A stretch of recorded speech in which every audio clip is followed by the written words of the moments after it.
Apa niku, Pak? Nokia. Nokia. Kenapa HP nih? Cukup banyu ning celana tak katur hukum jane datang diurip lho. Di apa perlu bersih ya. Jadi Ceplok banyu ning ndi? Karet apa ning jeding? nang kumpuman gombalan nang celana kayak lali ngono. Dicek rene nggih. Lah ya malah dicek kira-kira.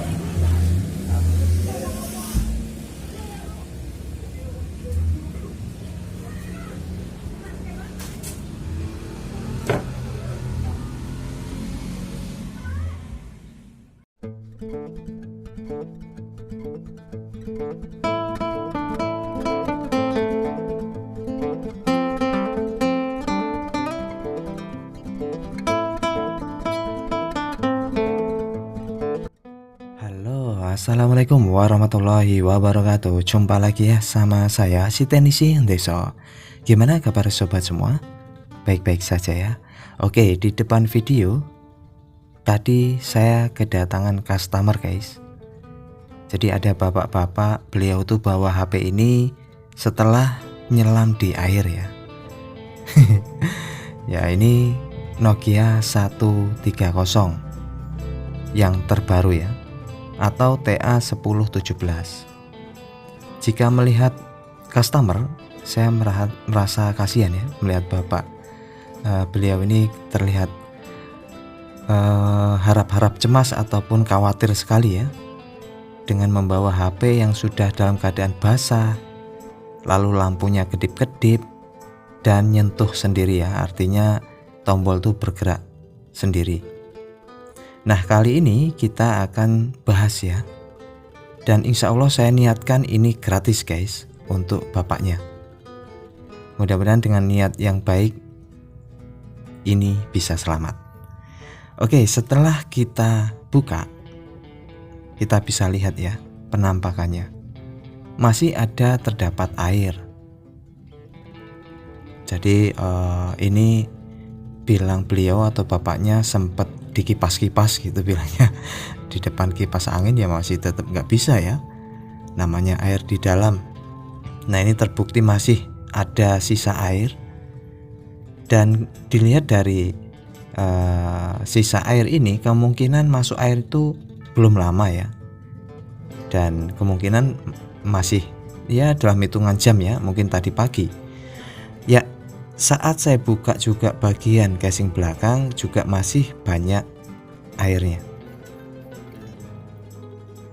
Nah ini masih terlihat jelas ya, jadi masih ada air yang genang. Kita bersihkan ya dengan tisu. Nah ini untuk bagian LCD juga kelihatannya masuk air. Tadi juga saat beliau bawa HP ini tuh dalam keadaan sudah kedip-kedip. Seharusnya jika masuk air begini itu jangan dinyalakan guys. Namun tadi ya saya terima itu sudah keadaan nyala di bawah bapaknya itu, jadi sudah kedip-kedip dan gerak-gerak sendiri tombolnya atau nyentuhnya ya. Bukan nyentuh sih, ini bukan layar sentuh. Oke, kita bersihkan yang masih ada air dengan tisu ya, supaya bisa lebih cepat nyerap. Nah ini dari casing juga masih ada sisa airnya. Jadi kalau untuk kasus air itu lebih cepat lebih bagus ya untuk kita perbaiki.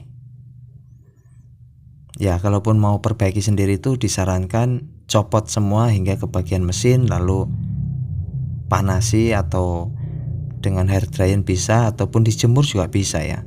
Namun harus dicopot hingga ke bagian mesin. Kalau hanya di bagian casing terus dikipasin ya enggak bisa ya. Oke, ini sudah saya pastikan tidak ada sisa air lagi. Sudah kita keringkan. Lalu saya panasi dengan blower ya, dengan hangat-hangat kuku untuk ya supaya tidak ada sisa air lagi. Jadi kalau untuk manasi seperti ini itu biasa panasnya 2 saja ya, nggak terlalu panas. Oke guys, kita akan coba langsung nyalakan ya. Nah ini saya pasang baterainya dan kita coba nyalakan. Saya tekan tombol power dan nyala guys ya, muncul Nokia. Nah itu kelihatan kedip-kedip ya, LCD-nya pun ada bercak air dan kedip-kedip guys. Artinya di sini masih terdapat konslet ya. Namun belum parah konsletnya. Ya kita coba lagi. Seharusnya untuk kasus-kasus seperti ini tuh bersih total dulu ya. Apalagi tadi tuh awalnya masih dalam keadaan basah dinyalakan. Wow, itu sangat rawan. Nah ini malah mati guys. Tadi awalnya nyala ya, kedip-kedip lalu mati. Biasanya begitu ya, ibarat lampu ya, lampu itu mau mati itu kadang kedip-kedip dulu lalu akhirnya mati atau konslet. Seperti halnya HP ini berakhir almarhum guys. Nah ini sama sekali ya, saya tekan tombol power nggak nyala. Saya cek dengan power supply, konsumsi arusnya itu ya tidak mau bekerja ya di bagian IC tertentu. Wah ini kan ujung-ujungnya seperti ini guys. Memang tadi nyala, lalu setelah pemaksaan untuk dinyalakan terjadilah konslet. Nah yang jadi pertanyaan itu konsletnya di mana? Tadi di area yang lain sudah kita bersihkan selain di balik kaleng ini, yaitu di bagian IC. Kita coba intip ya. Saya buka untuk bagian kaleng di IC-nya. Wow, bisa diperhatiin masih ada tingkat korosi yang terjadi di area yang vital. Ya, untuk menentukan kita cek dengan power supply. Ini bisa perhatiin, ini area CPU dan komponen kutu yang lain itu terdapat korosi. Berarti HP ini shortnya sudah ke CPU guys. Jadi tadi tuh awalnya nyala ya, lalu kedip-kedip dan akhirnya almarhum. Ya kita coba cek ya. Saya sambungkan, saya tekan tombol power, lihat jarum ampernya dia naik lalu turun. Konsumsi arusnya normal guys. Oke, kita pindah untuk BSI-nya kita gabungkan sebagai baterai ya. Jika normal ini harusnya nyala guys. Saat ditekan tombol power dia jarum naik lalu goyang dan proses. Kalau ini kan langsung turun. Artinya CPU sudah tidak kuat untuk memproses. Karena apa? Karena faktor kemungkinan besar air masih ada di bagian CPU. Oke, kita seperti biasa ya, gunakan jurus pluk-pluk. Kita akan rehout CPU-nya. Kita akan maksimalkan ya supaya kaki di bawah CPU yang terdapat korosi bisa connect kembali. Namun sebelumnya bersihkan yang tadi ada tingkat korosi ya di area sekitar CPU. Jadi kita sempat ya melihat detik-detik almarhum. Awalnya kan nyala ya, lalu kedip-kedip akhirnya dinyalakan tidak mau. Oke guys, seperti biasa ya metode rehout. Tambahin dulu flux di area CPU-nya. Nah ini saya tambahin flux. Lalu untuk di bagian IC data itu kan ada sebelah itu ya, itu sudah disematkan IC data. Itu juga bisa kita panasin. Oke, kita fokus di bagian CPU. Untuk metode rehout atau pemanasan itu gunakan di setelan blower, anginnya itu 3, panasnya 375. Namun tetap kondisikan blower masing-masing ya, karena setiap blower itu beda-beda panasnya. Ya, pastikan pluk-pluk itu sudah pasti ya, untuk memastikan ini sudah nyambung kembali kaki di bawah CPU-nya. Nah ini jangan terlalu lama ya, maksimal 1 menitan lah ya. Ya jadi untuk kasus masuk air hanya dijemur, hanya direndam beras lalu nyala, itu tidak sembuh total guys. Di lain hari pasti ada kendala lagi. Artinya ya mesti kita harus coba. Nah ini saya coba ya, bismillahirrahmanirrahim. Alhamdulillah dia muncul logo Nokia. Wow, amazing. Jadi ini artinya sudah wow, ini kenapa nih jadi kedip-kedip ini? Aduh, kelihatannya ada permasalahan, tapi di CPU sudah sembuh ya. Kayaknya timbul lagi di bagian LCD, kelihatannya sih agak kedip-kedip. Oke, kita bandingkan ya. Setelah kita rehot CPU, kalau awal tadi saat saya sambungkan kabel negatif sama BSI yang di tengah itu berfungsi sebagai baterai. Saat ditekan tombol power dia naik lalu turun. Nah ini setelah kita coba rehot, apakah CPU sudah bekerja? Prosesnya seperti ini. Saat ditekan tombol power harusnya dia naik terus lalu proses. Nah seperti ini. Kalau tadi kan turun ya, artinya CPU masih bermasalah. Sekarang sudah normal. Namun saya masih mencurigai tadi bagian kedipnya ya. Mudah-mudahan sih tidak ada masalah untuk LCD-nya. Oke, kita tinggal rapikan kembali. Jadi pada intinya masuk air untuk HP ataupun Android, solusi yang paling baik secepatnya bawa ke tempat servis. Atau kalau mau nyoba sendiri ya, bongkar hingga ke mesin, pastikan air tidak ada, panasin, ataupun hair dryer juga bisa untuk pemanasan, ataupun jemur juga bisa, tapi dengan catatan di bawah kaleng-kaleng IC juga dicopot ya, supaya air itu cepat kering ya. Oke, nah ini jadi pertanyaan saya. LCD kedip-kedip muncul lalu menghilang. Ini biasanya masih ada komponen jalur lampu terutama ya yang bermasalah. Karena terjadi pemaksaan saat dia tuh banyak air dinyalakan, itu biasa lampu bisa short. Karena jalur lampu itu kan positif ya. Jika kena air terhubung ke negatif ya konslet. Ya, ini kita pastikan dulu apakah LCD lampunya konslet. Kita copot. Lalu kita akan cek dengan multitester analog. Cara ceknya setel di setelan X1. Putar di setelan X1, lalu kita tempelkan yang positif di pin nomor 3 ya. Nah ini dia nyala. Artinya berarti lampu LCD tidak konslet, aman ya. Tapi kenapa masih kedip-kedip? Kita coba ya. Kita pastikan sebetulnya biang keroknya di mana. Awalnya CPU sudah berhasil, kita rehat sudah mau normal kembali, timbul lagi di bagian LCD. Ya, kerik dulu ya di bagian pin, lalu tambahin flux, lalu kita solder ulang ya. Biasanya tujuannya supaya kita bisa tahu apakah ada jalur pin yang putus, terutama di jalur lampu.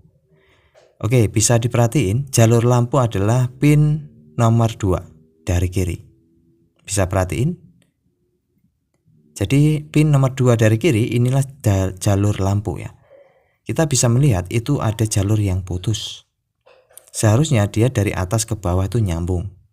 Kalau itu kita lihat kan tidak nyambung ya, ada putus ini. Nah sebelah sini. Itu efek atau efek dari air ya, konslet sehingga memutuskan jalur. Ya kita pastikan dulu, kita pasangkan dulu ya untuk LCD-nya. Jadi untuk kasus air ini memang kompleks penyakitnya. Selesai satu, timbul masalah lain. Itu sudah biasa guys. Ya, ini saya tambahin timah di fleksibel LCD originalnya, lalu kita potong ya. Tujuannya supaya kita gampang untuk masang LCD yang original atau bawaannya. Ya, cara pemasangan seperti ini ya. Setelah kita potong, lalu mainkan solder dari atas ke bawah hingga dia tuh nyambung. Ya, seperti ini sambil dipegang ya. Oke, kita jepit dengan kuku seperti ini, lalu mainkan solder dari atas hingga ke bawah. Pastikan dia nyambung ya. Ya, seperti ini. Nah, tadi kan sudah kita cek jalur pin nomor 2 itu putus. Sekarang kita akan lakukan trik bagaimana solusinya mengatasi kasus lampu. Coba perhatiin, saat saya nyalakan HP menyala, tapi lampu LCD tidak nyala. Tapi lampu bagian tombol atau keypad itu nyala. Artinya ini terjadi putus jalur di LCD bagian lampu. Kalau untuk LCD-nya itu tadi kan dicek aman ya, lampunya tidak ada yang putus. Ya, solusinya ambil kawat jemperan seperti ini, lalu kita tambahin timah di ujung kawat jemperan, lalu kita solder di pin nomor 2 tadi yang bagian lampu seperti ini. Lalu kita masukkan kabel atau kawat jemperan itu ke lubang ya. Nah, lubang yang kanan atau yang kiri sama saja boleh. Lalu kita akan coba, kita akan solderkan di bagian jalur pin yang merupakan jalur lampu juga. Ini di bagian pojok ya. Kenapa saya bisa tahu di sini? Karena di skema di situ sudah terdapat ya jalur lampunya. Oke, kita akan pastikan apakah ada konslet, aman ya. Lalu kita langsung cek dengan baterai. Bismillahirrahmanirrahim.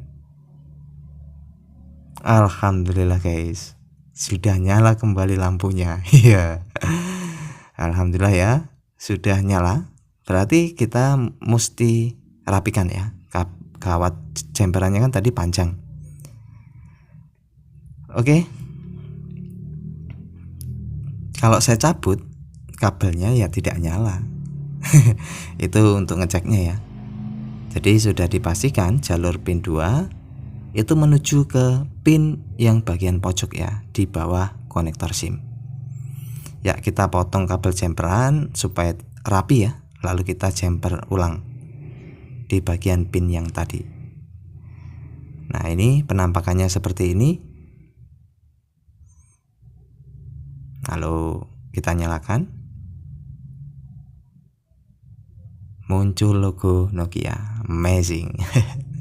Simple ya. Jadi inilah metode atau trik untuk mengatasi jalur lampu di Nokia yang putus ya, untuk di Nokia 130. Ya, kita tinggal rapikan. Dan ini memang dari awal saya niatkan gratis ya untuk bapaknya. Mudah-mudahan untuk beliau berkah. Dan ya mudah-mudahan tidak rusak kembali ya. Karena pada intinya yang kita gunakan ilmu ya, jasa. Kecuali kalau ini tadi ganti spare part atau apapun itu. Nah, ini sudah kembali nyala ya. Sinyal pun mentok. Lalu untuk beberapa tombol berfungsi dengan baik. Dan kita terakhir kita coba cas ya. Nah, ini saya coba cas. Ya, alhamdulillah berjalan dengan baik. Oke, terima kasih. Mudah-mudahan kita bisa mengambil hikmah ya, manfaat buat teknisi pemula dan waktunya OTW mancing. Iya. Salam joran melengkung. Bye bye. Assalamualaikum warahmatullahi wabarakatuh. Alhamdulillah.